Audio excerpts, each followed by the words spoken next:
The presenting sponsor of Upmarket is Auto HDR, the AI that powers our back end. For a free month of editing, go to autohdr.com/upmarket.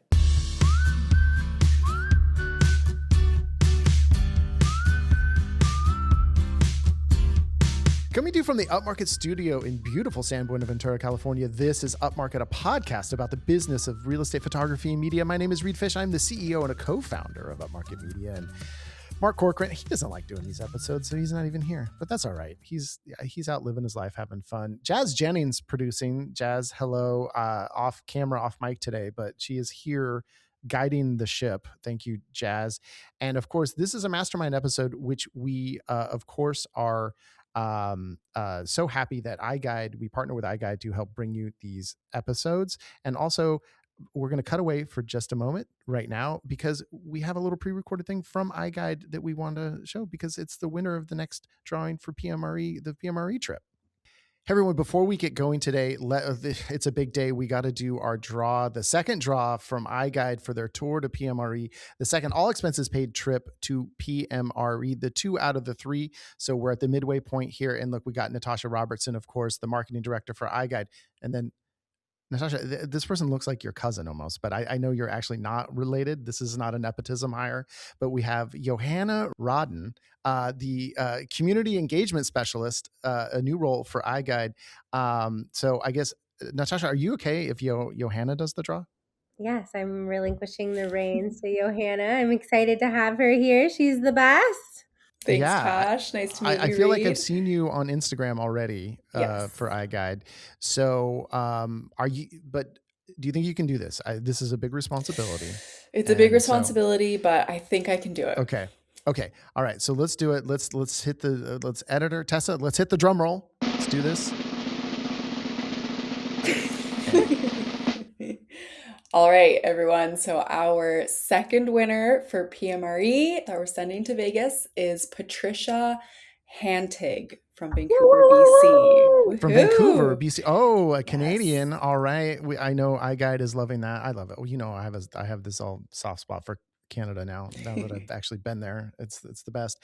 All right. That's fantastic. So we're going to party with her in Las Vegas. But also 2 things. There's still one more trip available. And I think it doesn't get drawn until September. So you can still get in there. It's still super easy. You just got to go to goiguide.com/PMRE and enter your email address and then follow go_iGuide and follow Upmarket Pod on Instagram. Do those 3 simple things. You can win. I mean, this trip is worth thousands of dollars and it's going to be such a boon to your business as well. The benefit you get is immeasurable, right? I mean, Johanna, this will be your first time going to PMRE. I know you've heard about it, right? I mean, you must be excited. So excited. It's the best. You meet so many amazing people, so many cool learnings, just unique ways to run your business. It's the best. Yeah. All right. And so we will be back. Do we know offhand the date for the next draw? It is October 13th. Okay, October 13th is the last draw. So wow, you really gonna have a month to plan your trip at that point. But so we'll be pushing that until then. In the meantime, is there anything super exciting going on at iGuide other than just being freaking awesome? We're just excited. We're excited to meet you, Patricia. Congrats on the win. Excited to bring our 3 winners to Vegas and meet all the other vendors, hear all the presentations, and it's gonna be a great time. So see you there. Boom. All right. Thank you, Johanna. Thank you, Natasha. Always great to see you. And we'll see you October 13th, and then we will see you in Las Vegas. Awesome. Thanks, Reed. Enough excitement. And now even more excitement. We got the draw out of the way. And so now we're going to get to the mastermind, and we're down one of our companions, our mastermind companions today, Jenn Lueck, not able to be here today, but we'll just roll. We got Alex Coombs of Northern Spruce Media and Kelly Clark of Local Flavor Films. Ladies, one of the things I wanted to talk about today was the episode came out last week, actually, we're recording this on the day the episode came out. So, and I know you both listen to every episode, so you haven't had a chance to listen to this one. Oh, Alex, you laughed too hard at that. You just laughed way too hard at that. Thank you. Thanks for being a loyal listener. I appreciate it. Really. Yeah. All my fans listen for me. What's your favorite episode? So we just hired we just hired a client care specialist, Katie Connolly, and we did a whole episode with her last week. And so I did want to talk a little bit with you both, because I know you've kind of Kelly, I know you consider yourself a boutique business, and Alex, I don't know, do you consider yourself boutique at this point? Or I mean, I don't know. I don't, who's Alex? No, I don't know. All right. I don't know. Like Okay. a little bit of this, a little bit of that. I don't know. But I was just telling you right before we started filming that I went back and the first time you were ever on our show was at PMRE 2 years ago, and I went back and I watched that episode. I was just feeling nostalgic, and it's kind of what sparked me to think about this to talk about right now, is because we just hired Katie, our client care specialist, and then I remember you talking about, and the phrase you always use is white glove service, right? Yes. And so how are you still doing that? And what are some of the things you do? Because we're trying to figure out how to best utilize Katie, because she's going to be really just a field rep, sales agent, client care specialist. So I want to make sure that we're giving her the stuff that, that she should be doing to do her job successfully. Cause we need to actually figure out what that job description is. Yeah. I definitely think, my white glove is now turning gray. No. I've lost a lot of time in my day to do the things that I used to do. Would I love to get back to that? Hands down, yes. That is an easy yes. I would love. But honestly, the things that I wish I could do more again is write the letters, write the cards to my clients. That is the number one thing that I recommend anyone that I'm coaching to do, any person I meet to do. I think that is the number one thing, because as I've always said, the main thing we get in the mail is bills, and we owe money for this and that and this and that. So when you receive a card from someone random, or someone that you know, or someone that you even barely know, and just say thank you, it goes a long way. So I'd love to get back to that. But right now, one of the things, and the other thing I used to do all the time was I'd have a list every single day of agents' birthdays, and I would just call them. Even if I've never even met them, I'd be like, hey, it's Alex Norton, the Spruce Media, happy birthday. And they're like, oh, shit, thanks. So I used to do that. But now I'm just sending Starbucks gift cards. So, well, that's still, that's still still nice. Goes a long way. Still goes a long way. What do you send? $10? Actually send 25. Dude. Oh, it's Canadian. Yeah, it's two coffees. It's 2 coffees. Come on. I could go the cheap route and do Tim Hortons, where $25 gets you 2 months worth of coffees, but just shows my cheap side, and that's not white glove. That is gray glove. Right. Musty glove. Yeah, that's the musty I need help glove. I'm on a budget glove. Burn Tim Hortons, man. But yeah, no, we do a lot of our client care now is we do follow-ups, especially if it's a new client. We do follow-ups with them, do check-ins, see how the whole service was from start to finish, from booking to receiving the product. And then especially with video, we do a lot of white glove. Felipe's always on the phone with clients, making sure that their vision is, we've reached their vision. If they have any revisions, they call him, and it's very, very white glove in that scenario. And I just think auto HDR is just a white glove service as a whole. There's a lot of things in the back end that I don't think all of our clients don't really know about, what actually goes into running this real estate media company. It's not just point and shoot. It's so many steps. And I'm just going through my, what was Dustin saying? Our hard numbers or whatever, or hard costs. And man, I have a lot. So I'm wiping those right now, but there's a lot of hard costs in running this business. And I don't think people realize that. Yeah. So Kelly, cause I know you've all built your business on quality and customer service. What are some of the things that you've been doing that, for that white glove service, which I'm assuming you're giving your clients, and if I'm assuming wrong, let me know.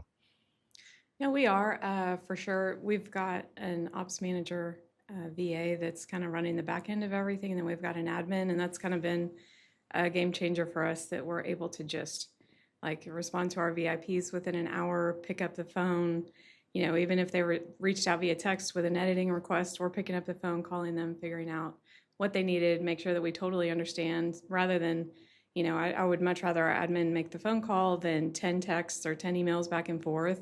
Just call them, figure it out. New clients, they're getting a phone call the next day, making sure they know how to download all the content. Do you know how to use it on social media? Do you know that we want you to collab with us most of the time? And just making sure they understand how to use all the content has been a big deal. They know they're getting a Zillow boost, all the things. We just have to continue to reiterate the value that we bring.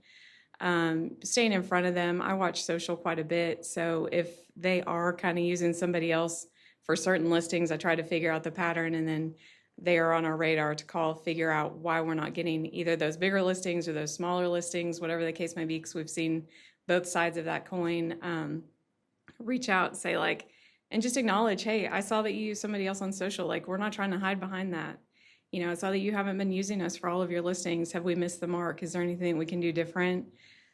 We've been getting a lot of houses are sitting longer here, so Yeah. we're getting a lot of revision requests 6 weeks after we shot the property. So I would love to hear if y'all are dealing with this too. But I can understand if somebody calls in for a revision request 2 days after we shot it.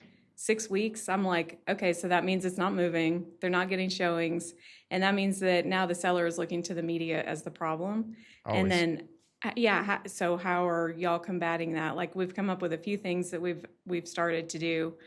But it all comes back to communication. It all comes back to them knowing that we've got their back. I mean, we're not reinventing the wheel. We care about our people.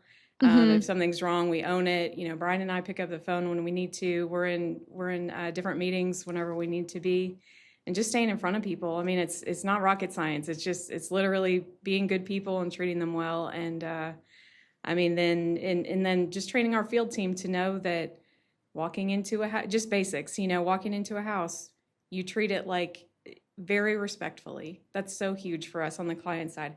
Yeah. It might not be a gorgeous house. It's not going to be a luxury listing every time. That is the best that they can do. And so we need to be extremely respectful of that space.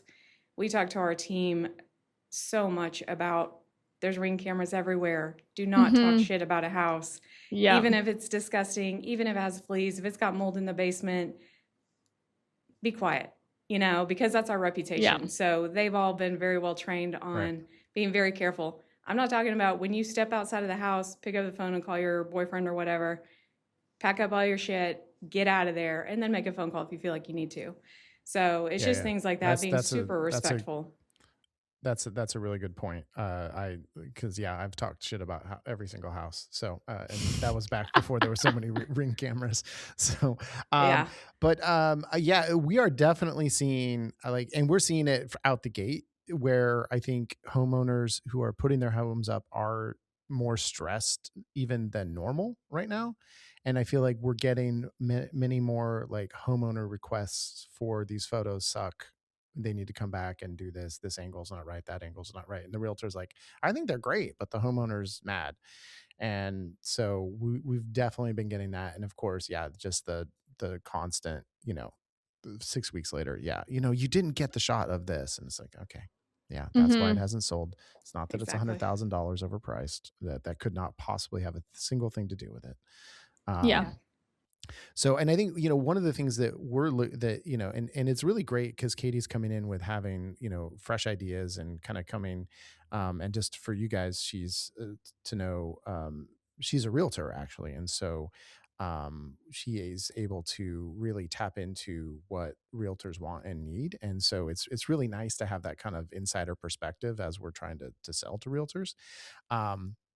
But one of the things I think we're going to institute is she's just the next day, anytime we do a shoot for someone, she's going to call them the next day, whether they're a new client or not, and just be, hey, how did it go? What would, what, did it feel good? Did you like the stuff? I mean, just really just to have that touch.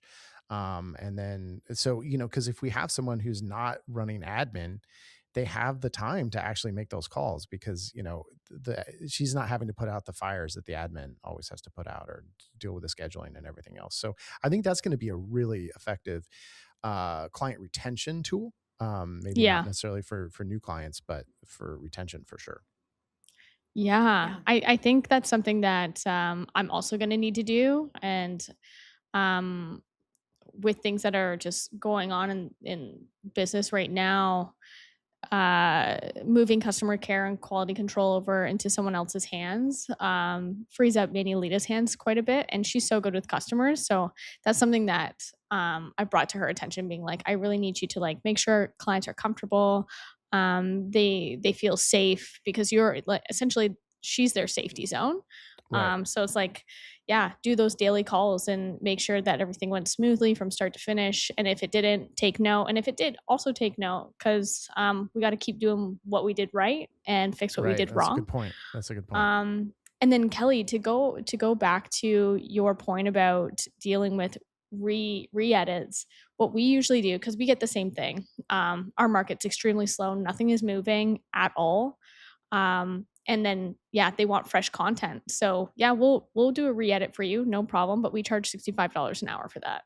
So it could take us 2 hours. What are you could doing in the re-edit? Like, how do you reinvent something you've already edited, or are you adding like staging or something extra? Yeah, usually the agent, when it comes down to it, has that vision already. They do want to change this, and this. And like, as the season's going to change, leaves are going to be falling. So maybe they want, from summer to fall shots, AI done. So that's going to be a thing for sure. I can guarantee it's coming. But I do think, yeah, they usually have the vision for us, or they just say, hey, can you re-edit this? Like, we want to remarket it, give it a new flair. We usually change the song and just act like it's brand new, like we've never edited it before. Yeah. So you're not Start going from back scratch. out to the property. You're just literally you're back off. You're re-editing it for $65. Gotcha. Correct. Yeah, an hour. So it can take Gotcha. 1 to 3 hours, I would say, and that's what we usually let them know, is this is what it's going to take. It also gives them an idea how long things take, which is nice. And this is more for your video product, or is this like, are you doing this for photos too? Because obviously you can AI the photos to look like fall. Yeah, that's essentially for the video stuff. The season change for photo, like, yeah, we can do that. I don't even know what we charge for that, but we definitely do charge something, obviously. But We're getting just more of, y'all didn't get the garage or the pantry or the mudroom, rooms that we don't typically get. And so we've got to go back out if they want that. And for our VIPs, we don't really mind. And then, we make sure to have the conversation of, if this is something that you want consistently, this isn't on our shot list, we can make an internal note so that every shoot for you, we make sure to get these rooms, but it's not something we traditionally get. But we're having to pay our creative to go back out.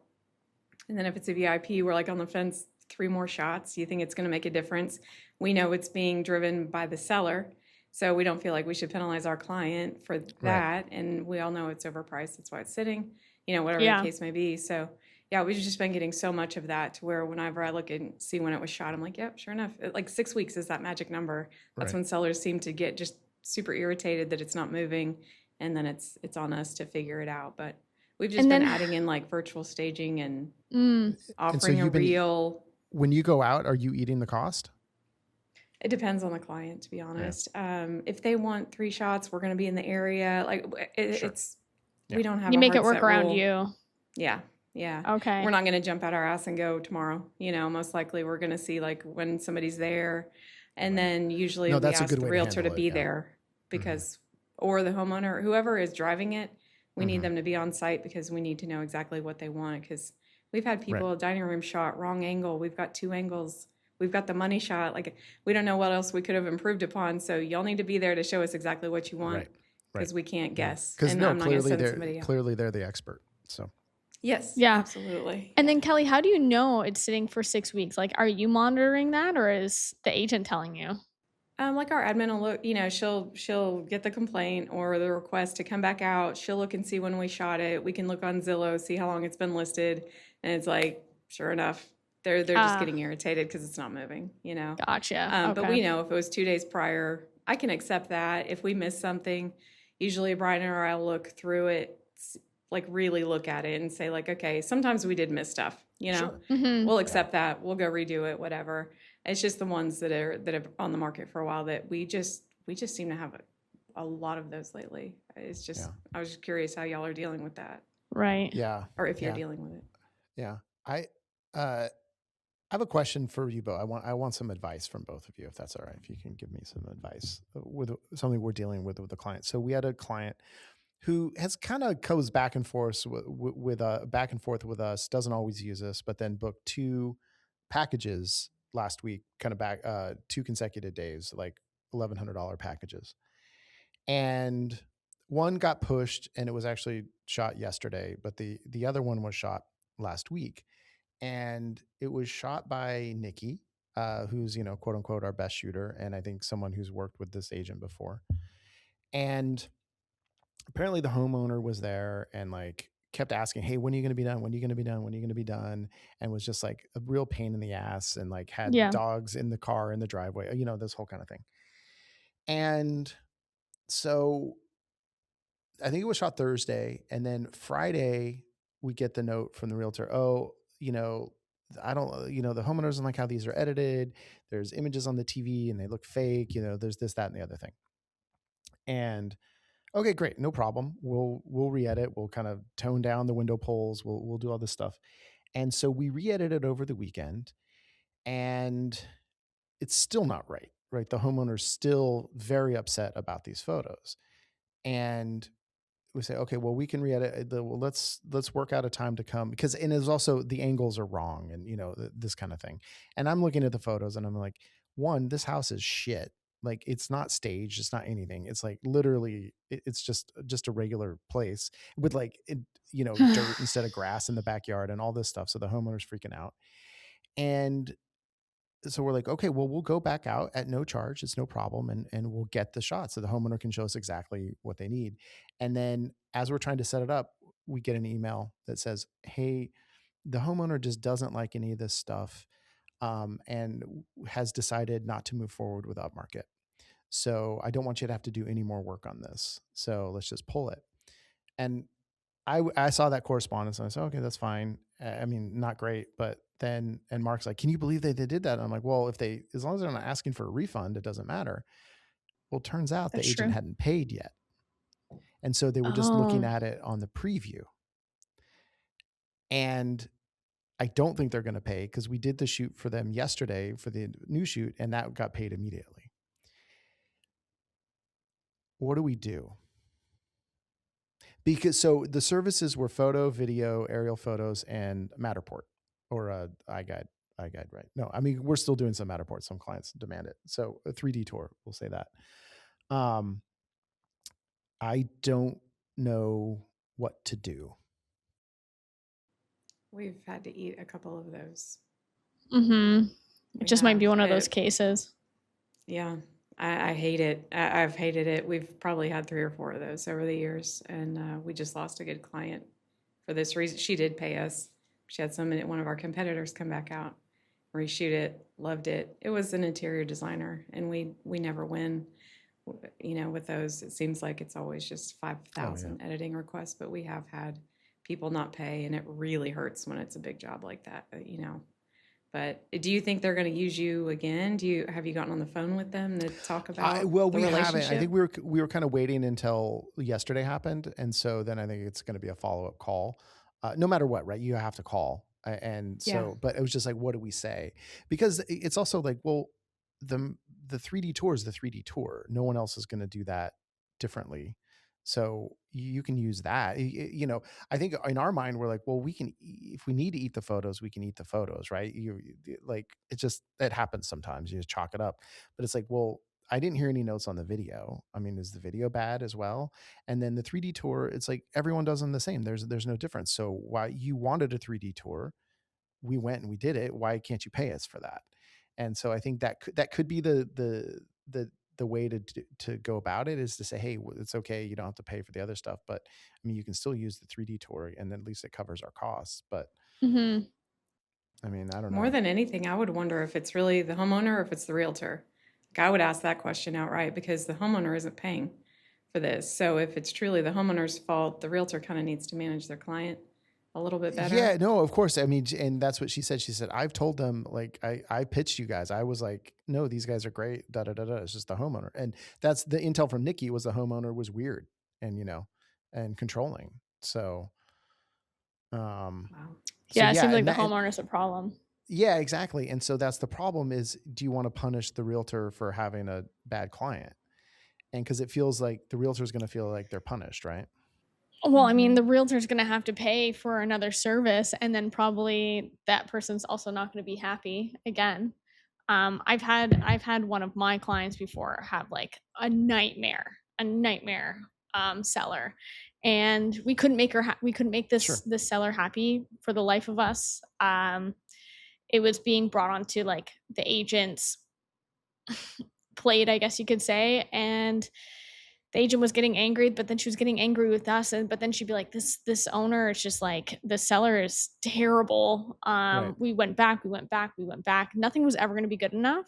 And it's like, even changing the service provider was never going to be good enough, because I think the homeowner was just so in love with their home and didn't want to actually let it go. Right. So nothing was ever going to be right. But essentially, like, what I would do, Reed, is I would request and say, like, are you going to pay for this service? Or if you don't want to pay for all of it because you were unhappy with the photos, can you please pay for at least the Matterport? So one cost is covered. I wouldn't be afraid of that. I mean, especially if the agent loves your business and loves who you guys are, then it shouldn't be a problem. It's not. I don't know that they love your, us and love who they. Yeah, no, I know. It's just we just worry about like, oh, this client just came back, and it's like now we make them pay $1,000 for stuff they can't use. It's like, but at the same time, they ordered $1,000 of stuff from it. It's like someone else put it. It's they ate the steak, but they don't want to pay for it. Yeah, they knew what they were getting when they requested the this thing work is, from you. what we delivered is in line with what we deliver. And yeah, that's not your fault. Yeah, exactly. And so, sure, did we miss a couple angles? That's anything is possible, but we're always happy to go back and rectify that. So it's like we're the one, it's just we're the losers here. So yeah, it does feel like, and you just want the agent to kind of recognize that in the beginning and just be like, hey, I'm not going to be able to use this because these homeowners are a pain in my ass. It's killing me, and it's going to I'm going to have to now pay $1,000 to somebody else. Is there any way we can cut a deal on this? That's what I would try to do if I were the agent, but that's not agent's mentality. Or they could try to go, if they want somebody else to shoot it, the homeowner can pay for somebody else to shoot it. If you guys stand behind it and they stand behind you guys, I would say, like, if y'all are going to be like that, but then no matter what, the agent has to piss off the homeowner and then maybe lose the listing, and then they just lost $15,000. So, I mean, I get it. It's like no one's in a good position here. Yeah, I mean, a phone call is definitely your first step. And maybe it is salvageable, maybe they have calmed down, maybe they look at them again. I mean, again, interior designers have been our biggest challenge for sure. The fan blade was the wrong wood tone color. That didn't match the wood, tiny piece of wood on the ottoman. Like, we've had those phone calls, and it's like, dude, all right, we'll fix it, but you're still paying for it. We're still paying our whole team. We delivered this product. So it's a hard spot for sure. That's why we don't shoot for designers anymore. It's like, how do you exclude them? How do you exclude the homeowner? I'm not saying specifically us shooting for a designer. The homeowner is an interior designer, and we don't know that until after the edit, and then we're like, shit, every time. Yeah, exactly. Yeah, it's like when the homeowner is a photographer, you're like, that's equally as bad. Yeah.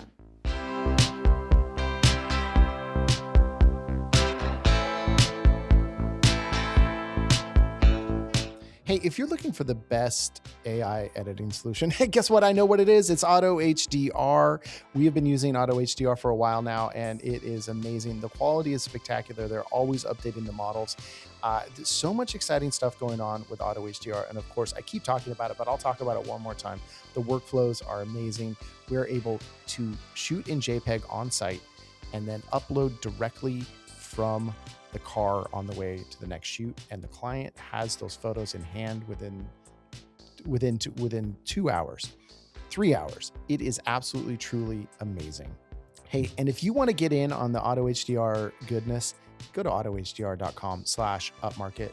If you do that and you sign up, you're a new user, you're going to get a free month of service. It's buy 1 month, get 1 month free. A spectacular deal. It's going to transform your business. Highly recommend autohdr.com/upmarket. Jazz, I totally messed up. I should have had Johanna and Natasha do iGuide ads. So now I have to do the iGuide ad all by myself. But imagine they were here. Two amazing women from iGuide could be telling you all about it. Instead, you're just going to get one kind of okay guy from Upmarket telling you about it. So iGuide is really, I think, the premium 3D tour product out there. It's fast, it's accurate. There's so much to love about iGuide. It's pay per project, which is so essential. None of this monthly fee garbage that other companies make you do to use their 3D tour products. So I love it. I love iGuide. As you know, get in there, go iGuide.com/PMRE to enter to win the last free trip to PMRE. But also just go to goiGuide.com and check out all they have to offer. The Planix Pro camera. Get in there, get site plans. You're going to make more money. If you are offering iGuide services for your clients, you are going to make more money. Get in there, goiGuide.com. Oh, HD Photo Hub. Oh, still reminiscing about our wonderful trip to Spokane to visit all the fine folks up there and to see HD Photo Hub headquarters in person where all the magic happens. What a system for your back-end solutions, for delivering media to clients, for ordering, for tracking payroll, for sales. I mean, the payment system goes right through HD Photo Hub. They have the auto HDR integration. There's basically anything you can think of to help run your business better and more efficiently, and anything client facing is fantastic through HD Photo Hub. I really, really cannot recommend it more highly. hdphotohub.com/upmarket. Look, through the end of September, Herb, is the great guy that he is, has sweetened the deal. If you go to hdphotohub.com/upmarket, you're going to get, or use the code upmarket, one of the two. I can never remember what the things are. You are going to get 20 free full deliveries, and that includes marketing kits that you can upsell to your clients. So check it out. Use the code upmarket. You are going to be in a world of, not a world of hurt, a world of peace, a world of more money. That's what's going to happen if you use hdphotohub.com. Wonder if I could use an app to make a map. Like, I'm thinking, like, I want to make, like, I'm wondering, can I bust Second Floor app out? Because of course that's our favorite floor plan app.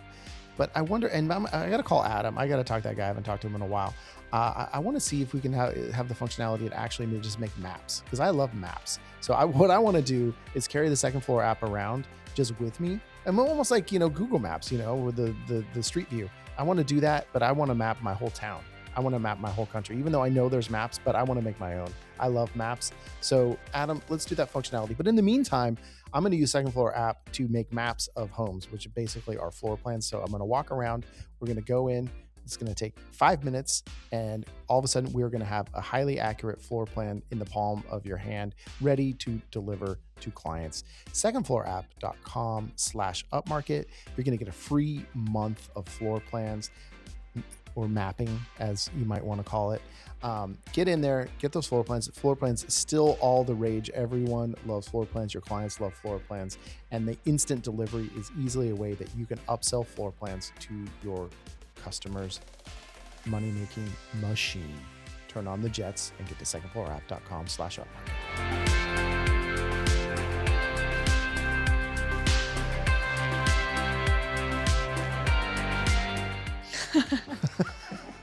Hate them all. Okay, so I love realtors, to be honest. So Jazz just asked, what do we hate more, realtors, designers, or photographers? As a client, as the homeowner. Hands down, designers. I don't even have to think about that one. Yeah. From our experience. I think on the post-production side, designers for sure. But on the I'm at the house side, photographers. Well, maybe designers, because the designers also like, okay, I'm going to, I'll walk with you and I'm going to set up each room, that kind of thing. But realtors on site are actually the easiest to deal with, as much shit as I talk about realtors. No, we shot for a homeowner that was an interior designer 2 weeks ago, and we got an email back, and she didn't realize that we had delivered like 64 images. She was on comment number 31, and I think she was through 15 photos. And the comments were this: horrible, awful, disgusting, Like, no context whatsoever. I laughed out loud when I read. I'm like, this kid. I wanted to post to social so bad. So like, this is not real life right now. Like, give me pointed feedback that I can do something with. Right. But horrible, disgusting.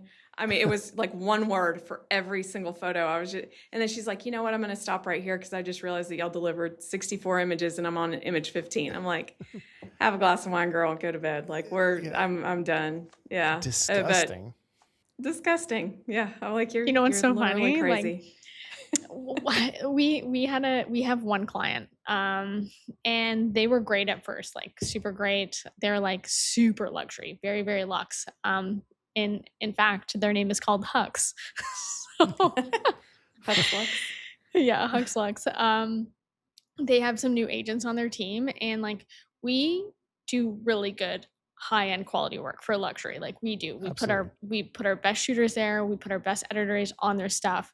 It's very, very custom, very white glove. This one new agent, she is fucking terrible. Like she thinks she is God's gift to agent world. I don't know, but my God, she literally, like the video, Felipe, he's like, what do you think about this video? I watched it. I was like, it's really good. It's kind of boring, but it's because I'm very bored of real estate. So it's a real estate video. Of course it's amen. boring. Yeah. But it's like the text is really good. Like the shots are like very, very aesthetic, beautiful. Color grading is on point.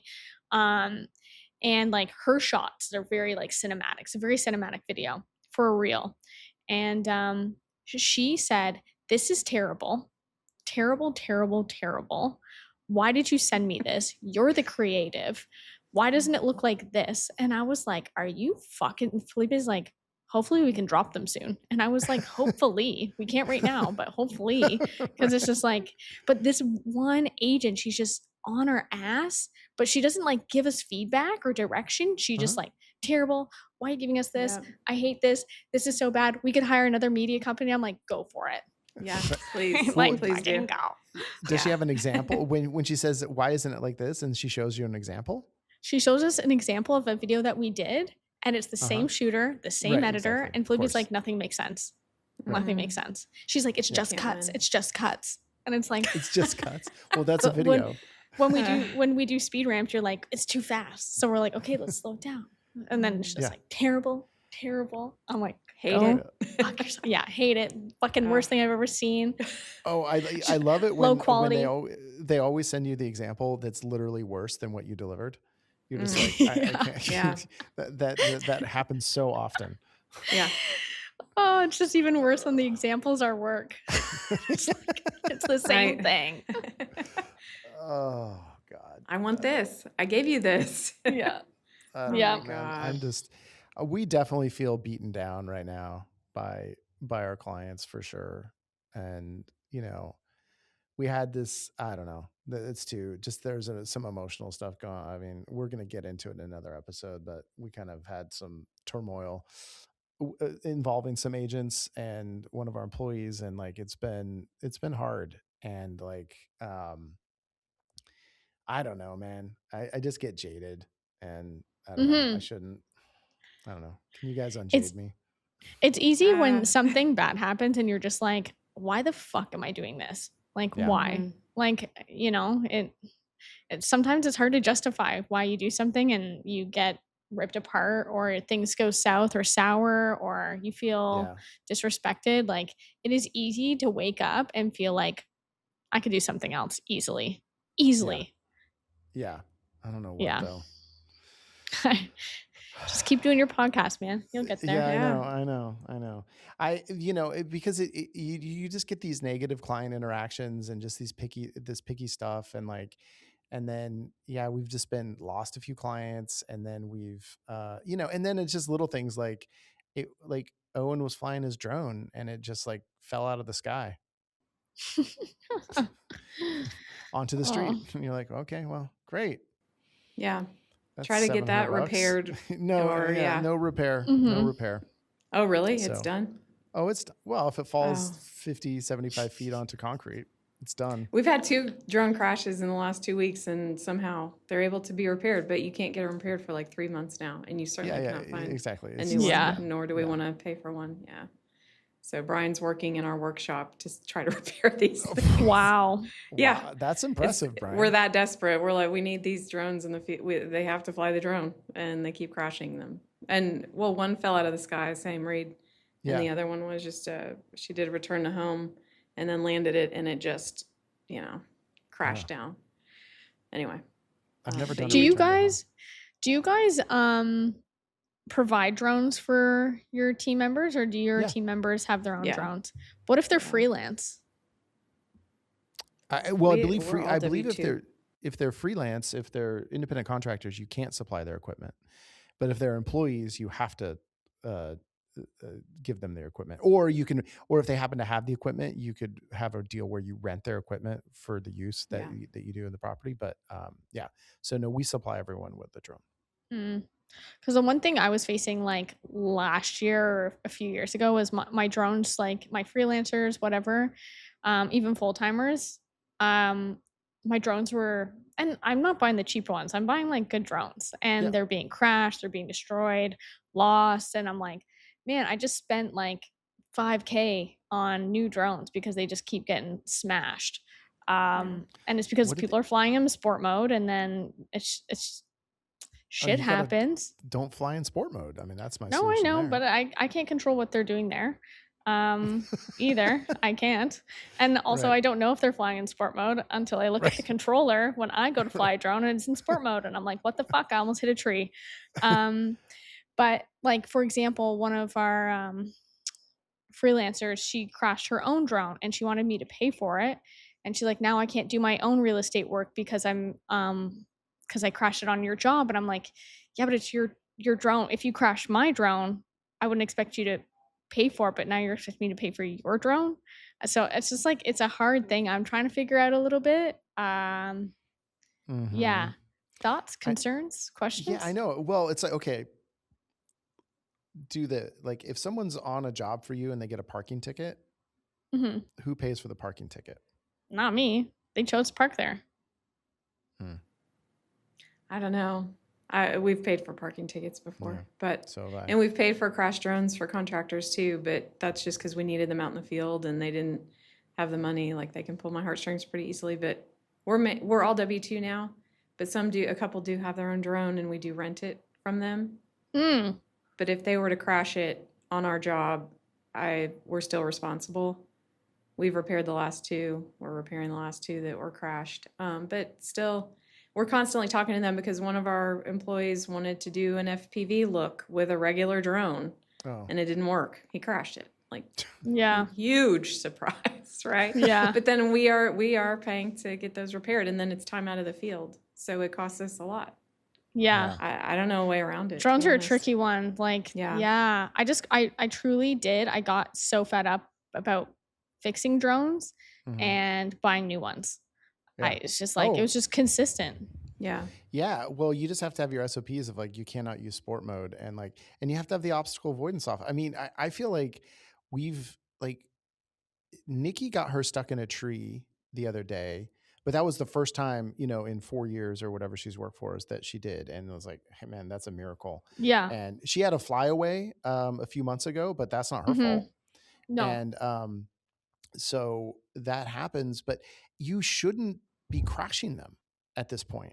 The technology is good enough, unless there is a malfunction with the drone, you should not crash it because they all have obstacle avoidance. You do not have to, you don't have to crash it. So back in the old days when it was like the old Phantom 2 or Phantom 3, and I crashed that like half the time I ever flew it, So and it was like, and it was it survived a lot of crashes I didn't think it would survive. But of course I also had to buy a lot of drones that after it crashed, it didn't survive. Yeah. But yeah. My solution in that moment was we do have like a pretty janky drone in office, and I was like, well, until I'll pay for half the bill, because you are using it for your own real estate company as well. So it's just like, I'm not paying for you to fix your I don't know. It was just like, it was a weird thing. And I was like, this is a gray area that I don't know how to navigate, but you can use my janky drone. And if you crash that, I also don't care, because it's in the office for a reason. But I just didn't know how to deal with that one. Sure. Yeah. Jazz, you had a question? Yeah, because I've never thought about drones this much in my life or heard about drones as much. Yeah.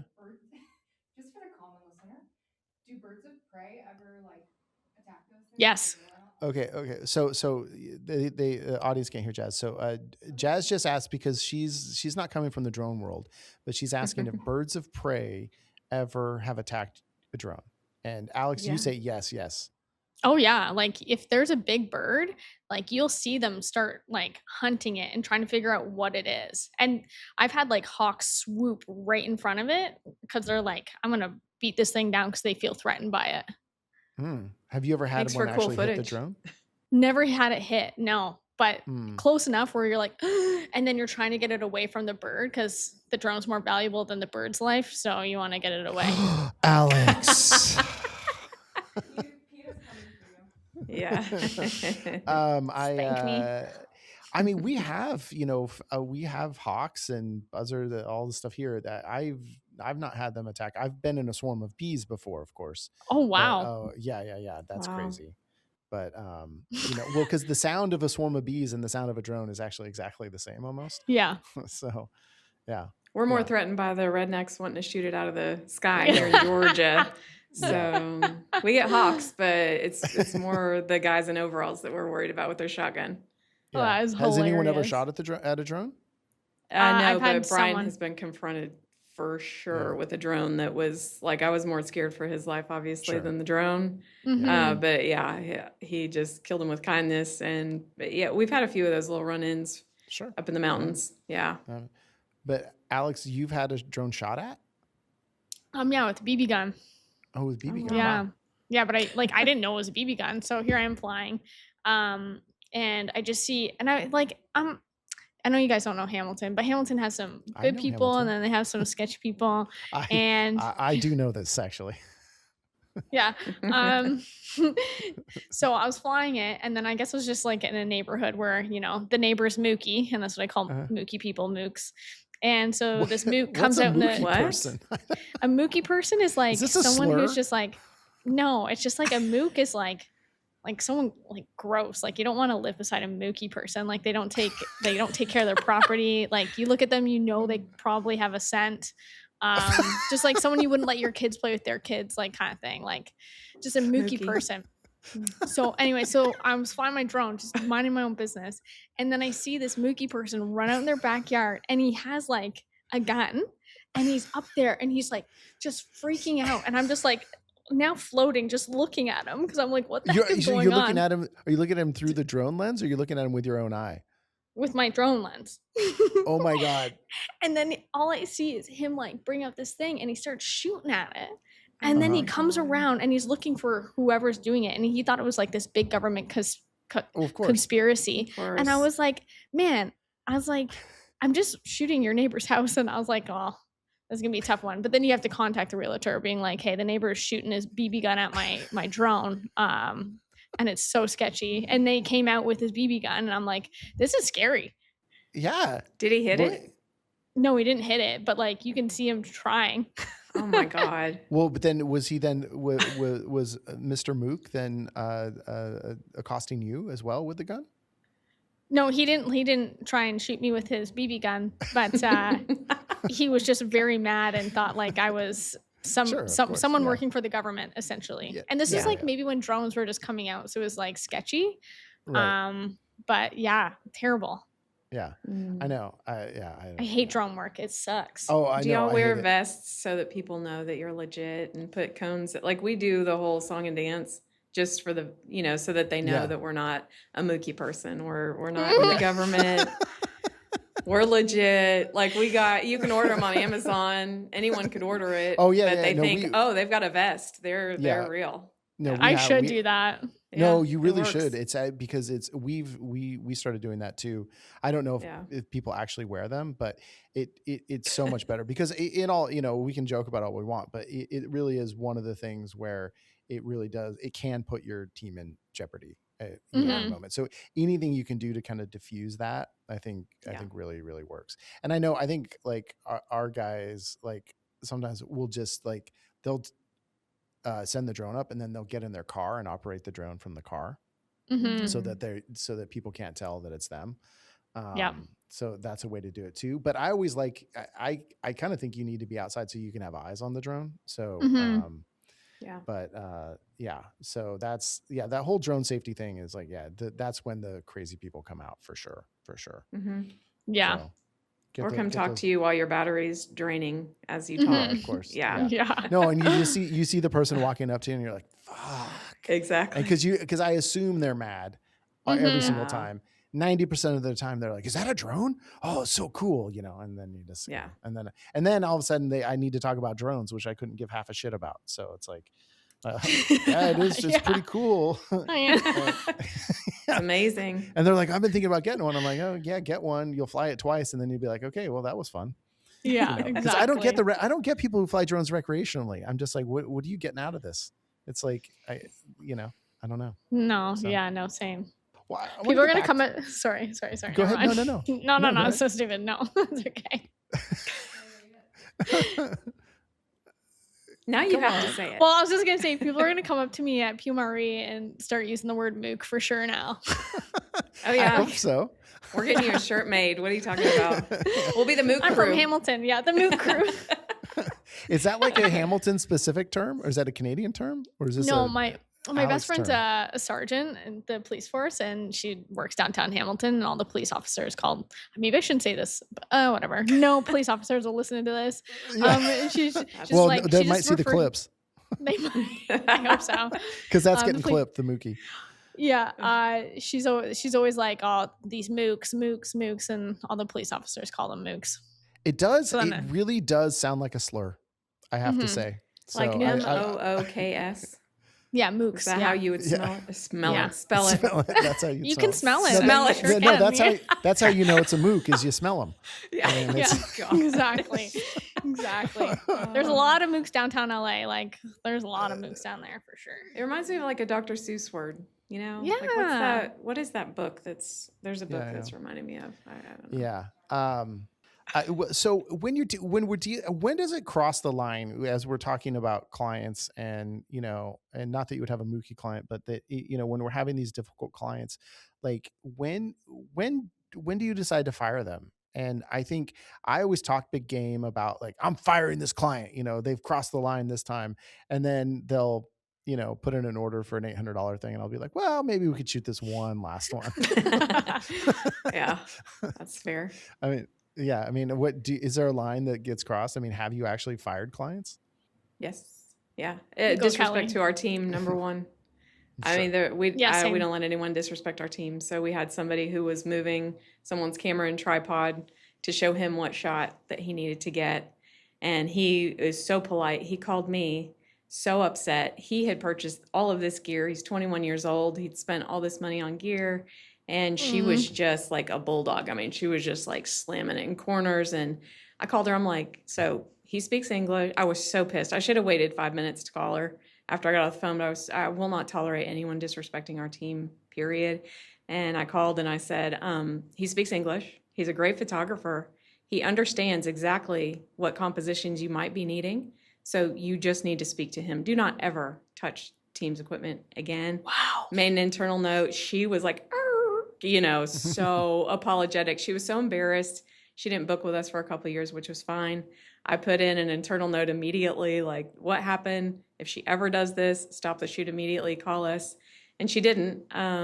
But we have had to fire people just because it's like, with all the re-edits, maybe they want somebody that shoots a different style that we just can't hit. And we just keep banging our head against the wall. At some point, it's just not worth it because our people are going out 2 and 3 times. Our editors are re-editing 2 and 3 times. Yeah. We'd rather go get new business that we align with. And so we just have that conversation. We've probably had to do it 4 times, and it's not a fun conversation, but then it feels so good when it's done. It's kind of like firing somebody that you know is not a good fit. Yeah. Just like, it sucks so bad. And then you're like, oh, thank God I don't have to deal with that person anymore, because it's just not a good fit. But it's just being honest with them, like, hey, our team does everything we can. This is our style. We try to do everything we can to accommodate clients, but this is just not a good fit, Yeah. And call our competitor that we don't like, type thing. So, yeah. I'm the same way.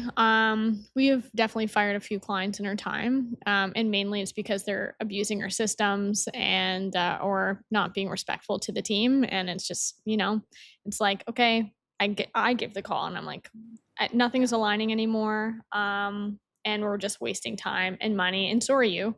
So, and then I block their phone number, I block their email, and then that's it. Whoa. Yeah, I'm like, don't. Wow. They're dead to you. Wow. Hint, yeah. Wow.